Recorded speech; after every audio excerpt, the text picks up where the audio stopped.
I am back, and this feels really like old school YouTube to just be like sitting on my bed, but this is kind of the setup I have going on now because my husband kicked all my Lolita stuff out of our office, the second bedroom in our apartment, so that he could move the desk and we'd have room for nursery furniture, and this is the best I get, and it's not even like cute. Look at all those like rogue waist types. Way before I got pregnant, I knew that this is where my journey was gonna go in life, and I always had the thought of, hey, when I reach this point in my life, I really want to make like kawaii fashion Lolita like mom content, like, and that seems super weird, I guess, to say, like, but it's something that doesn't really exist, and I'm learning a lot of things on the go about like Japanese fashion and being pregnant at the same time. And I guess there's just a lot that I wish people had told me before this happened. Like, not that would have affected my choice at all, but there are things that I wish somebody had just told me about. You know, there's a million videos of things about birth that nobody taught me. Like, there's so many of those videos, but there's not one about this particular, like, crossing between Lolita fashion and the beginnings of motherhood, I guess. So I just wanted to make some content for other potential mom-to-be, if that makes sense. I have seen people ask questions on, you know, Big Sisters of Lolita Fashion on Facebook. I've seen, you know, people ask me questions on my own Instagram. I have two. I have like a personal account.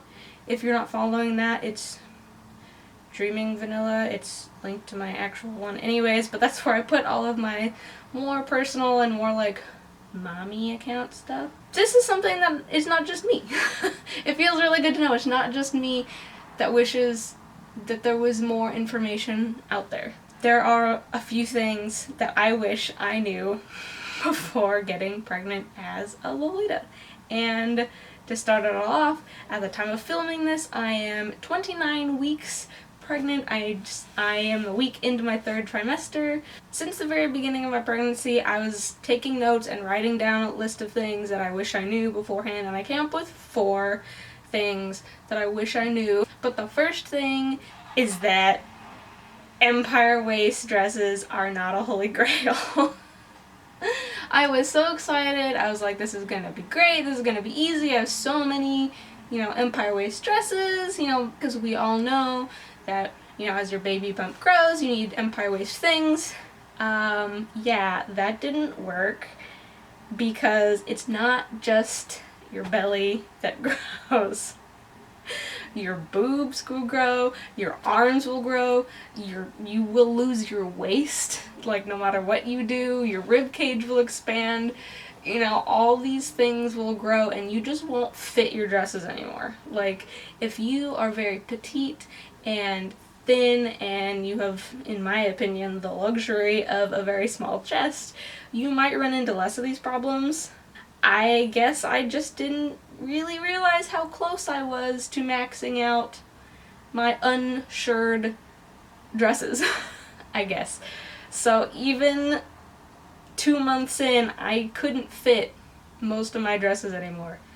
And, you know, unshirred, shirred pieces, I thought shirring was gonna work. I thought the empire dresses were gonna work, but it doesn't. I fit 5 of my dresses, and I have 40. I wish I knew that. I wish I could have prepared ahead of time, because now I'm feeling like I need to scramble to find dresses like this one I bought from Innocent World in their sale. It has double shirring in the front and the back, and it fits, but like, I'm sitting on my legs and I just gotta adjust. So that's okay. This is a very casual video. I'll just keep moving. But yeah, I just wish that I had known that. I could have done Taobao pre-orders. I could have started putting together a list of things that fit more. Even if you are blessed to be very petite and very, like, small-chested, again, things just might not fit the way you expect them to. You might have an image and it's just not gonna work. And that kind of leads me to the second thing that I wish I knew, is that your body image will go down the toilet. Like, completely just in the garbage. Because everyone always talks about, oh, the pregnant women always glow, they have this beautiful glow about them, oh, look at the cute little baby bump, you know, show it off, all the bump pics. But that doesn't really apply to J-Fashion, I've found. Because J-Fashion, on one hand, doesn't have maternity clothes. That's just not a thing. Nothing is built to look good with a one-dimensional, like, you know what I mean?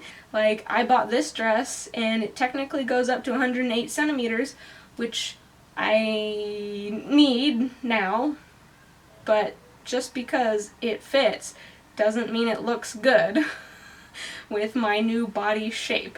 Like I mentioned, I no longer have a waist, and like my rib cage is expanded, so even though something fits, I still feel horrible. I feel ugly.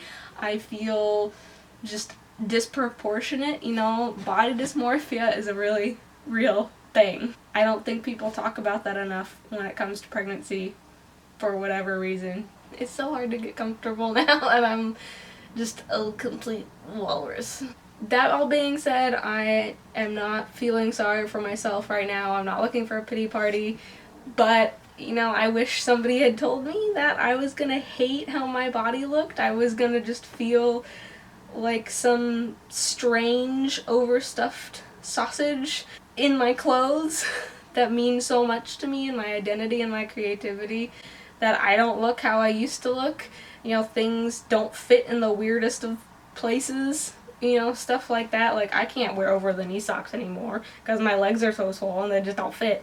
Your body image is just gonna go down the toilet, and you're just gonna have to watch for it, and you're gonna have to really surround yourself with, you know, your support system and your partner and your friends who are gonna be able to be there and just tell you that you're beautiful and it's all temporary and you'll mostly go back to the way you were, and you will go back to being proportional. That leads me to the third thing that I wish somebody had told me about before, and that is that I just won't have the energy to get dressed up. I won't want to put in the effort. Wearing Lolita takes a lot of effort. And, you know, there are a few Lolita moms who I've looked up to, you know, leading up to this, and, you know, they mentioned this after the fact, which is no fault to them. I mean, nobody knew I was trying, so, but yeah, you're not gonna have energy. The first trimester sucks. You don't want to eat anything, you don't want to get up off of your bed because you're so fatigued and you're nauseous all the time, and the same applies to the third trimester. You just don't have the energy. And I mean, granted, we're in the middle of a pandemic, in which case dressing up to go out and putting on makeup is hard enough as a motivational factor. But even just for getting dressed up for myself at home, like, this is very important to me. I've been doing this for almost 10 years now, and I only fit 5 of my dresses, and I've probably only worn each of them once this entire time, which is weird for me, and it makes me feel just like I'm not doing enough. I just have to be nicer to myself because I just don't have the energy. You know, it gets hard to breathe, you get sweaty more, you know, pregnancy has all of the beautiful things and all of the really ugly, tiring, gross things about it. I won't wear it as much, and that's okay.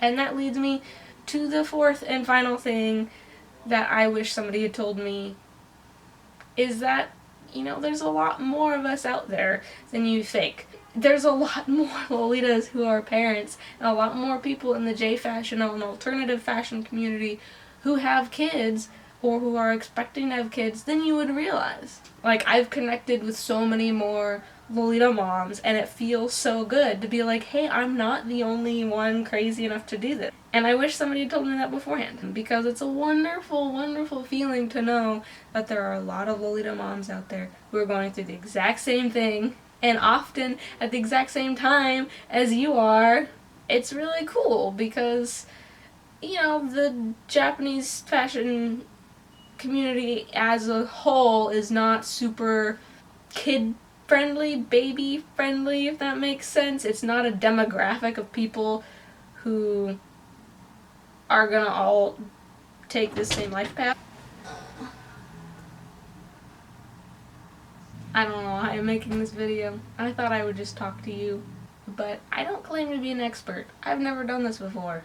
This is my first time doing this. Hopefully this helps somebody else just mentally prepare, emotionally prepare, because things will probably go a lot easier just knowing these things and knowing that there are problems you're gonna have to face with your body, and, you know, different wardrobe choices and some dresses that you won't be able to wear for an entire year or more if you're breastfeeding.